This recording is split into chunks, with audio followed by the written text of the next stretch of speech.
Γεννήθηκα στο Δίκομο τον Ιούλιο του 1973. Μεγάλωσα τα πρώτα χρόνια ως πρόσφυγες σε διάφορα σπιτιά. Στο τέλος καταλήξαμε στο Τσέρι όταν ήμουν 6 χρονών, άρα άρχισα να πηγαίνω δημοτικό στο Τσέρι, μετά γυμνάσιο Λύκειο στο Στρόβολο, μετά υπηρέτησα στη στρατιωτική μου θητεία, απολύθηκα ως έφεθρος ανθιπολογαγός, πήγα για σπουδές στην Αθήνα με υποτροφία του Ίκη, σπούδασα φιλολογία. Μετά έκανα έναν μεταπτυχιακό στη γλωσσολογία, 2 χρόνια.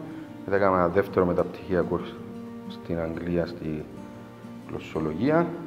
Μετά έκανα ένα διδακτορικό στο Πανεπιστήμιο Κύπρου, στο τμήμα Αγγλικών Σπουδών, στη γλωσσολογία. Και μετά έκανα ένα μεταδιδακτορικό στο τμήμα Ιταλικών Σπουδών του Πανεπιστήμιου Αθηνών. Επαγγελματικά, τελειώνοντας τις πρώτες μου σπουδές, εργαστήκα ως δημοσιογράφος για αρκετά χρόνια στη Χαραυγή. Ασχολήθηκα κυρίως με το πολιτιστικό ρεπορτάζ. Μετά εργάστηκα στην Κέντρο Μελετών της Εράσμονης Κικού, ενώ ταυτόχρονα είχα εκπομπές στην τηλεόραση, στο Plus τότε, εκπομπές κυρίως πολιτιστικού περιεχομένου, δηλαδή τα συνεντεύξεις από ανθρώπους του πολιτισμού κυρίως. Στη συνέχεια διορίστηκα στην εκπαίδευση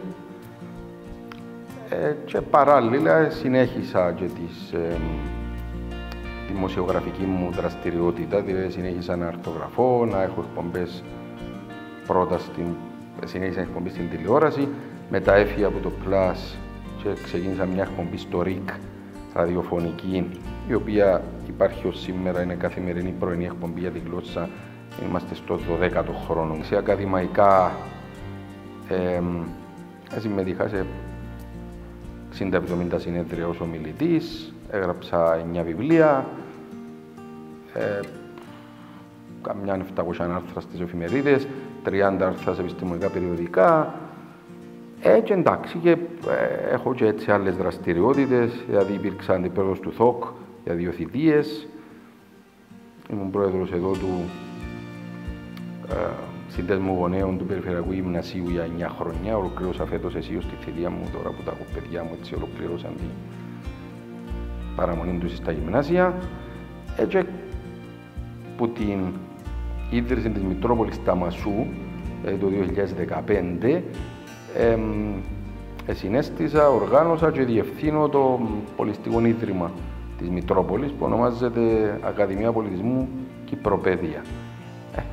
Τούτα πάνω κάτω για την πορεία μου την ακαδημαϊκή κυρίως και την επαγγελματική. Κοιτάξτε, οι σχέσεις μου είναι πάντα πέρα από επαγγελματικές, συνήθως φιλικές, δηλαδή καταφέρνω στην επαφή μου με τους ανθρώπους, με τους φορείς, τελικά να αποκτώ έτσι μια στενή, πολλές φορές και προσωπική σχέση, η οποία δεν είναι επειδή το επιδιώκω, σε μεγάλο βαθμό μέρος του χαρακτήρα μου, αλλά εφάνηκε ότι είναι αποτελεσματικός τρόπος, πέρα από την προσωπική καθαρά την επαφή, να γίνεται πιο αποτελεσματική και η επαγγελματική επαφή τελικά. Δηλαδή να είναι πιο παραγωγική. Αν μιλούμε για τον χώρο τούτων των επαγγελματικών, όπως είπα και πριν, οι πιο πολλές σπουδαίες σχέσεις ξεκίνησαν ως επαγγελματικές, οι πιο πολλές που τούτες κατέληξαν να είναι επαγγελματικές και φιλικές ταυτόχρονα. Και τούτον ισχύει όχι μόνο ούτε μόνο για την Κύπρο. Δηλαδή και στα συνέδρια που πάμε κτλ. Αναπτύσσεις προσωπικές σχέσεις, εγώ το επιδιώκω πάντα. Δηλαδή να έχω προσωπικές σχέσεις με τους ανθρώπους. Άρα να μην είναι ένα πρόσωπο δίκτυο ανθρώπων ψυχρών, ας πούμε, που να στηρίζεται μόνο στο επαγγελματικό τομέα, αλλά να υπάρχουν ανθρώπινες σχέσεις και μάλιστα όσο είναι δυνατόν να είναι και ζεστές ανθρώπινες σχέσεις. Τούτο, επαναλαμβάνω, είναι επειδή το θέλω και ως άνθρωπος, αλλά τελικά βοηθά πάρα πολλά και στην επαγγελματική σου την επαφή. Κοιτάξτε, δύσκολες σχέσεις υπάρχουν, είναι μέρος της ζωής. Ναι, τώρα υπάρχουν δύσκολες σχέσεις σε διάφορους τομείς. Δηλαδή, είτε στον καθαρά επαγγελματικό τομέα, είτε και στις καθημερινές, ας πούμε. Δηλαδή, μια τέτοια δύσκολη σχέση είναι που είχα και έχω μια πολλά δύσκολη γειτόνισσα, για παράδειγμα, στον Πρωταρά, στο εξωτερικό που έχω, η οποία της αρέσει να δημιουργεί πρόβλημα, δηλαδή δεν θέλει να λύσει τα προβλήματα. Σε αυτές τις περιπτώσεις δεν είναι εύκολο πραγματικά να βρεις λύση, διότι όταν δεν υπάρχει καλή διάθεση, ό,τι και αν κάνεις, άρα σε αυτήν την περίπτωση προσπαθείς όσο γίνεται να εξαλείψεις τις αφορμές της έντασης. Αλλά τούτο είναι πάντα εύκολο. Εντάξει, πάντως στην εμπειρία μου, η απάντηση στην ένταση με άλλη ένταση ποτέ δεν έλυσε κανένα πρόβλημα. Δηλαδή, αν προσπαθήσεις να είσαι το ίδιο, και το ενισχύει στους επαγγελματικούς χώρους κτλ. Δηλαδή, αν προσπαθήσεις να είσαι το ίδιο επιθετικός απαντώντας σε μια επιθετική συμπεριφορά, όταν λέω επιθετική, δεν εννοώ μόνο κυριολεκτικά, ούτε καν λεκτικά, μπορεί να είναι με διάφορους τρόπους. Συνήθως τα αποτελέσματα δεν είναι τα καλύτερα. Αντίθετα, που είναι εμπειρία μου, ακόμα και στις περιπτώσεις που μπορεί να δέχεσαι έτσι επίθεση, με όποιους τρόπους μπορεί να σκεφτεί κάποιος, αν το αντιμετωπίσεις με ποιότητα, συνήθως τα αποτελέσματα είναι καλύτερα. Κοιτάξτε, οι υγιείς σχέσεις στηρίζονται πάντα στο αλληλοσεβασμό, στην επικοινωνία, στην διάθεση να υπάρξει σύγκληση με κάποιον τρόπο, ακόμα και όταν δεν υπάρχει. Πολλές φορές υπάρχει αφεαυτής. Άρα εκεί τα πράγματα είναι πιο εύκολα. Όταν δεν υπάρχει, χρειάζεται να υπάρχει καλή διάθεση που τα δύο μέρη, ας πούμε, για να βρει μια κοινή συνισταμένη και συνήθως μπορεί να βρεθεί συνισταμένη. Εδώ κράτη που τα εχώριζαν εκατομμύρια νεκροί και καταφέραν να συνυπάρχουν. Άρα, πόσο μάλλον σε προσωπικές ή επαγγελματικές σχέσεις, αν δεν μπορείς να βρεις μια άκρη. Αλλά, όπως είπα και πριν, χρειάζεται και από τα δύο μέρη να υπάρχει μια αναγκαία έτσι, επιθυμία για να συναντηθεί. Εντάξει, ενδεχομένως, όταν αποφάσισα να κάνω διδακτορικό, έπαιζα πάνω σε έναν άνθρωπο που πεβίωσε τώρα σε νέα ηλικία, αρρώστησε, φίλο μου τον καθηγητή, τον Παύλου, ο οποίος μου άνοιξε την πόρτα, διότι δεν ήταν εύκολο. Προσφέραν, ας πούμε, τότε εγώ ήμουν παντρεμένος, εργαζόμουν, είχα επιλογές να πάω να διαλέξω, να πάω στο εξωτερικό, να κάνω διδακτορικό για παράδειγμα. Πρέπει οπωσδήποτε να στην Κύπρο και προσφέρε του μια θέση ο χρόνος. Και ο τούτος ο φίλος μου ο Παύλος, που εγώ δεν τον ήξερα καν, δηλαδή ο ίδιος με είδε κάπου στην τηλεόραση κάπου και ο ίδιος ήρθε σε επαφή μαζί μου και μου άνοιξε την πόρτα, που μετά τούτη πόρτα και ακαδημαϊκά και άλλος που μου άνοιξε πολλές άλλες. Βασικά ήταν πολλά κρίσιμο για μένα η περίοδο εκείνη. Που τούν την άποψη είναι η επαφή μου με τον Παύλο και σε προσωπικό επίπεδο αλλά και ακαδημαϊκά βοήθησε με μετά να πάω στα επόμενα βήματα. Αλλά κατά άλλα, επειδή έχω επαφή με πάρα πολλούς ανθρώπους, ο καθένας που τον μπορώ να σκεφτώ ότι κάτι μου πρόσφερε, να το θέσουμε έτσι. Μια άλλη τέτοια σχέση, ας πούμε, είναι η επαφή μου με τον Μητροπολίτη τον Ισαΐα, που έχουμε πολλά στενή σχέση πάνω από 20 ετία και επίσης μου έδωσε, άνοιξε μου πόρτες, δηλαδή άφησε με διευθύνω οργανισμό, ο οποίος πλέον έχει έτσι, μια βαρύτητα, με αποτέλεσμα μέσα από τον οργανισμό ήρθα σε επαφή με πολλούς εξέχοντες ανθρώπους και τούτο με βοήθησε και εμένα να εξελιχθώ βασικά. Διότι φάνηκε ότι όταν έχεις επαφή με ανθρώπους καλλιεργημένους, χωρίς να το καταλάβεις, καλλιεργείς εσύ ο ίδιος. Για μένα η επικοινωνία, το λέω και από, δηλαδή και επειδή την δουλειά μου είναι η επικοινωνία στην πραγματικότητα, αλλά και συνειδητά το λέω ότι είναι, θεωρώ είναι το σημαντικότερο πράγμα στη ζωή η επικοινωνία. Δηλαδή σε όλα τα επίπεδα. Και μάλιστα πλέον η επικοινωνία δεν είναι επιστημονικό ζήτημα. Δηλαδή έχει μελετηθεί το πώς γίνεται η επικοινωνία. Μάλιστα τώρα το τελευταίο βιβλίο που γράφω είναι τούτο. Οι τεχνικές της επικοινωνίας, το οποίο δεν είναι πολλοί νομίζουν ότι είναι ένα ενδιάθετο πράγμα, η τόχηση, η δεν τόχηση κτλ. Στην πραγματικότητα υπάρχουν τεχνικές που πολλοί τις χρησιμοποιούν ακόμα και σε επιστήμες που δεν θα περίμενε κάποιος. Στη διαφήμιση, στο marketing, στην πολιτική. Άρα τελικά η επικοινωνία είναι κάτι που καλλιεργείται και σχεδόν διδάσκεται κιόλας. Και τούτο είναι ένα μήνυμα κιόλας, ότι μπορούν τούτα να διδαχτούν για να μπορέσει κάποιος να αναπτύξει δεξιότητες κλπ. Δεν είναι απλώς θέμα. Εντάξει, πρώτα το βασικότερο που λείπει στην επικοινωνία ότι σπάνια ακούμε. Συνήθως μιλούμε και δεν ακούμε.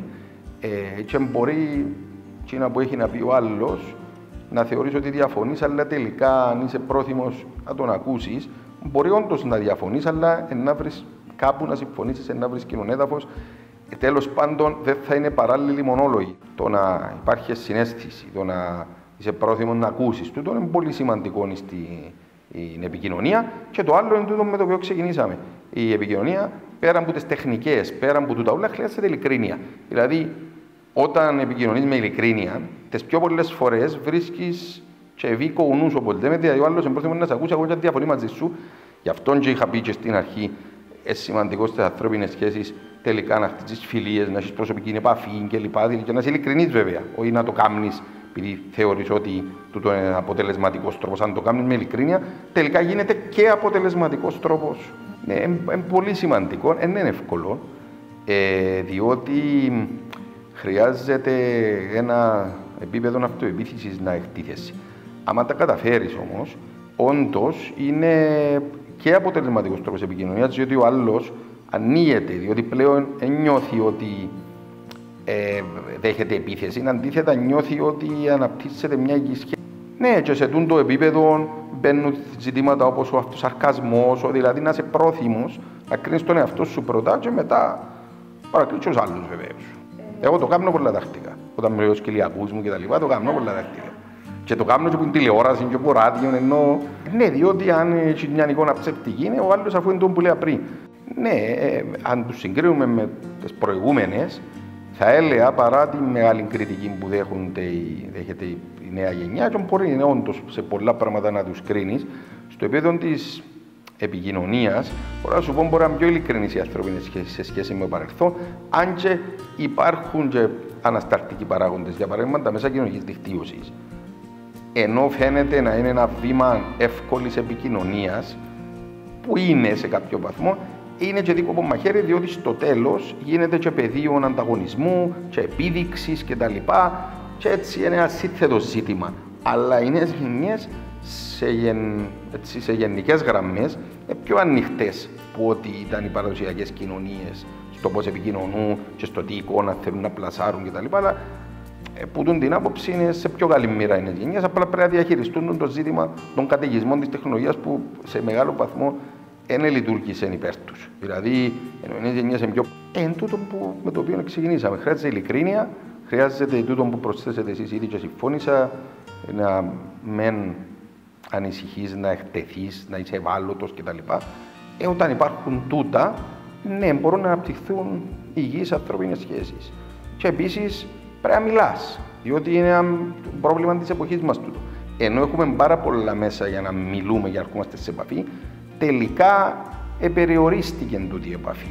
Δηλαδή, είπε το Σαμαράκης πριν πολλά χρόνια, όταν έπιασε τη συνέντευξη, είναι στη συνέντευξη δική μου που το είπε, το είχα επικαλεστεί όμως. Λέει, είμαστε σε μια εποχή, και το ήταν πριν 25 χρόνια, αλλά σήμερα ακόμα χειρότερο, που οι στέκες των ανθρώπων είναι τόσο κοντά και οι ψυχές τους είναι τόσο μακριά. Δηλαδή, ενώ ζούμε όλοι μαζί κλπ., στο τέλος απομακρυνούμαστε για διάφορους λόγους. Άρα χρειάζεται και πραγματική επαφή. Πρέπει να μιλάς, πρέπει να συναντιέσαι, πρέπει να κάνεις δραστηριότητες. Ναι, διότι αν η τεχνολογία σε απομονώνει όπως συμβαίνει σήμερα, δεν είναι εύκολο να δεν έρθεις σε πραγματική επαφή με τους ανθρώπους και μόνο μέσω διαδικτύου, ας πούμε, δεν μπορούν να απτυχθούν πραγματικές ανθρώπινες σχέσεις. Δηλαδή, χάθηκε η κίνηση του σώματος, διότι δεν μπορεί να την παρακολουθήσεις, διότι δεν υπάρχει πλέον, διότι η επαφή δεν είναι πραγματική σε μεγάλο βαθμό, είναι μέσα από τα μέσα κοινωνικής δικτύωσης. Λέει, ξέρω εγώ, έχω 6.000 φίλους και εννοεί διαδικτυακούς, που τους οποίους το 80% δεν υπάρχουν οι προκαταλήψεις του παρελθόντος. Μπορεί κάποιος να συζητά πιο άνετα για θέματα που στο παρελθόν ενδεχομένως θα ήταν αδύνατο να συζητήσεις. Άρα, τα ζητήματα, ναι, που τη μια υπάρχουν προκλήσεις που οι άλλοι βοηθούν να βελτιωθεί η κατάσταση. Η νέα γενιά, με άλλα λόγια, έχει εγκυιά να είναι σε καλύτερο επίπεδο από ό,τι ήταν οι παλιοί. Εάν βάλει στην άκρη τα προβλήματα, τις προκλήσεις της εποχής, κυρίως τούτα που σχέση με την τεχνολογία, που τελικά περιόρισαν, όπως εφάνηκε, την πραγματική επικοινωνία παρά να την καλλιεργήσουν.